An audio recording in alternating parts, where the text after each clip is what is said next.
তারা তো গাছ বন্ধ রাখো, তারা তো পয়সা যারা আছেন ফাইবা ওই গাছ আমার হিসাব করে দিবা যে ফেটো যে বাচ্চা লাইন আছে এই লাইনটার নাম একটা করে গাছ থাকবে। আমি কেন খালি গাছ দিতাম আইছি না, আগে বুঝোই না আমি কিতার লেগে আইছি। 2 লাখ চারা লাগাইতাম সোনারঘাট মাধবপুর, 5,000 চারা আইছে, 5,000 চারা আইছে। এর মধ্যে প্রথম বন্টন শুরু হয়েছে গড়গাঁও গ্রাম। গড়গাঁও গ্রাম সারার লাগি না খালি, যদি আমার একটা ইচ্ছা সারা সোনারঘাট মাধবপুর যখন পুরা বদলে যাবি গিয়া, এমনও দিন আইতে পারে যে জননেত্রী শেখ হাসিনা আইবা যে কিতা বানাইছো তোমার এলাকা দেখতাম আইতাম। আমার একটা ইচ্ছা যে তাই আমি গড়গাঁও গ্রাম আইন না দেখাইতাম যে মালয়েশিয়া বানাইছে এটা দিচ্ছি।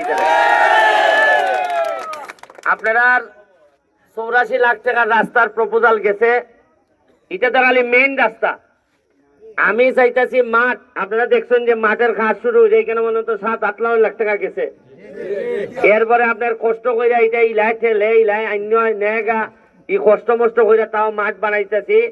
মাঠের পাশে ওয়াশ ব্লক হইব, মাঠের পাশে বইবার লাগিয়া গ্যালারি হইব, এবং এখানে বিকাল বেলা আপনারা মোটামুটি একটা চা পান খাইবার, চা এখানে না দোকানও না, অর্ডার দিবা গ্যালারিত বইয়া আর চা নিয়ে দিয়ে আইব, আর এবারে খাইবা আর সুয়েমে গোল দিব, সুয়েমে গোল দিব, আর আপনারা দেখবা চা খাইয়া গ্যালারির মধ্যে বইয়া। এটাই শেষ না, সবচেয়ে বেশি ইন্টারনেট বেসড যে ফেসিলিটিস আছে, কম্পিউটার ল্যাপটপ সবচেয়ে বেশি প্রদান করা হইব। আমি কইয়া দিছি যে গড়গাঁও গ্রামে, গড়গাঁও গ্রামের লোক থাকবো গড়গাঁও, আর রুজি করবো আমেরিকান ডলার।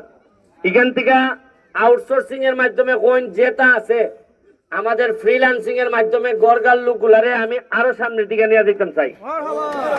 আর ক্যারেট আর পাইছি যে গড়গাঁওরে বিদেশি বানাইতাম, কারণ গড়গাঁও আই আমি দেখছি যে এরা সেরার মধ্যে একটা বিদেশি বিদেশি রং আছে।